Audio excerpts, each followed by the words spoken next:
Este carro está equipado com todas as comodidades que vocês possam imaginar para um pequeno grupo de amigos ir caçar e está cheia de pormenores espetaculares que vamos explorar em conjunto.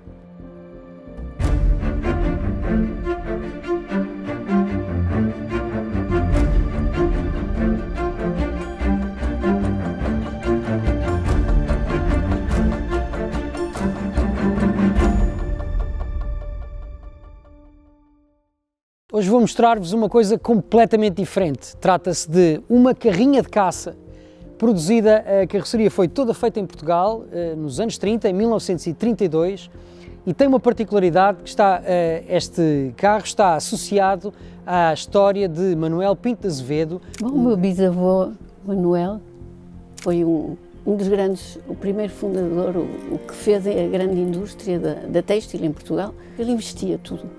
Investia em terra e em ouro, sobretudo terras, porque gostava de caçar. E começou por uma quinta aqui em Valongo, onde eu ainda hoje vivo, até com esta caminhonete, com esta carrinha de caça. Era um grande industrial portuense, era um caçador veterado, com um grupo de amigos também, de caçadores, e manda fazer a primeira caminhonete em 1930, depois em 32 manda vir este chassi dos Estados Unidos e manda carroçar no construtor que está aí a Chapinha. Constrói uma segunda igual para os marinhos, das têxteis marinho na Praça da Galiza. Começando pela parte mecânica, esta base é um chassis Ford BB. As letras dobradas significam que se trata de um veículo pesado, portanto estamos a falar de um caminhão, um veículo com mais de 3.500 kg de peso. A motorização é bastante simples, é um motor de 4 cilindros, com uma cilindrada ali a rondar os 3.500 cm3, portanto um motor bastante redondo, bastante potente em baixas, como é o estilo também dos carros americanos do período. Uma caixa de velocidades de comando manual e este espaço todo, não é, que nós vemos aqui, mas o mais extraordinário é esta carroceria, que é extraordinariamente elegante. Apesar de ser um automóvel bastante volumoso, tem um perfil bastante esculpido e com aquele pormenor central. Manuel Pinto de Azevedo era um homem alto para a época, na prática é quase um ambiente de um clube de cavalheiros, um clube de caça, naturalmente, mas com a possibilidade de poder ser transportado para qualquer sítio, com esta base mecânica bastante sólida e fiável.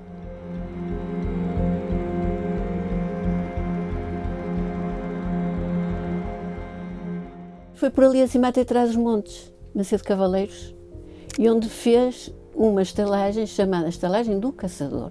Não havia onde estar lá, não havia hotéis, não havia nada, ele fez uma estalagem do Caçador, onde se juntava com os amigos caçadores.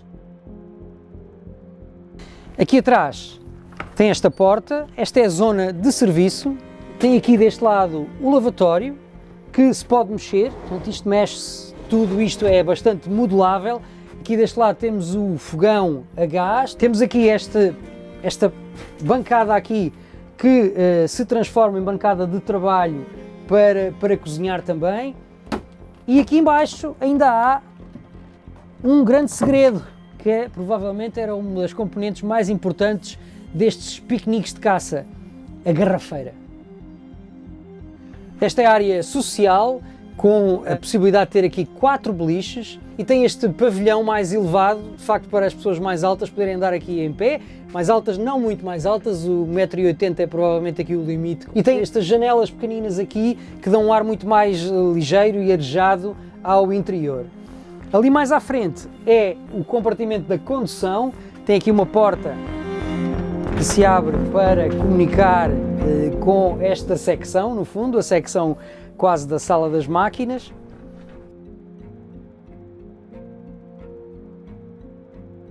Esta carrinha está um bocadinho também ligada à sua história pessoal, porque, enfim, conheceu a família através desta carrinha. Conte-me lá um bocadinho dessa história. Bom, temos um amigo comum que diz-me que tem uma amiga que tem uma caminhonete onde estiveram já para aí 20 mecânicos para pôr a trabalhar e não conseguiram. Eu digo, só se tem a cambota partida ou se não tem pistões lá dentro é que não se consegue pôr uma coisa dessas a trabalhar. E trouxeram-me num domingo à tarde a Valongo, onde isto estava num armazém em cima de 4 cepos. Eu disse que era preciso uma bateria de 6 volts. Vamos ao continente. E foram os dois para o continente à procura da bateria. Tirei as velas, vi que tinha compressão à manivela nos cilindros todos. O dínamo é de magnetismo remanescente, assim é que se diz. E, portanto, dando à manivela, ele gera corrente para fazer a ignição na bobina, distribuidor, e pegou-me ao toque. E vim esperá-los no topo da rua. Como é que é guiar? Porque assim, este deve ser bastante pesado, o motor É fácil, é muito fácil, é leve, é muito desmultiplicado à direção. Ora bem, cá estamos aos comandos deste carro de caça de 1932, Ford BB. Vamos ver como é que funciona e se eu consigo fazê-lo mexer-se aqui um bocadinho. Vamos lá ver. Primeiro liga a ignição, depois o motor de arranque. Aí está ele, motor de 4 cilindros. Ele tem uma caixa com 4 velocidades, sendo que há uma super primeira só para pôr o carro em movimento em carga. Vamos ver se eu consigo encontrar. Dá uma ideia que sim. Aí vai ele. Velocidade muito baixinha. Vou tentar pôr então agora a primeira normal, que com o carro sem ser carregado é a melhor solução. Tem um bocadinho mais de desenvoltura. E agora a segunda. Vamos ver se isto depois trava também. Durante a época do Salazar, quando ele tinha o janeiro, vieram-lhe dizer que o senhor Salazar queria comprar o janeiro, porque o janeiro tinha muita força. Ele disse que o janeiro não estava à venda. Passou. Voltaram de segunda vez. Sr. Manuel, o senhor Salazar quer comprar, já disse que o janeiro não está à venda. E vieram a terceira vez e disseram ao Sr. Manuel, pinta de ver das duas uma, ou vende ou fuja. E ele disse, está bem, eu vou resolver o problema. E saiu de Portugal um ano, foi viver para Bruxelas, onde vivia a minha avó, e onde nasceu a minha mãe, foi ter com a filha, esteve lá um ano. Mas geria desde Bruxelas, naquela altura, sem fax, sem isto, sem aquilo, sem telemóvel, geria tudo o que tinha cá. E não lhe ficaram com o janeiro.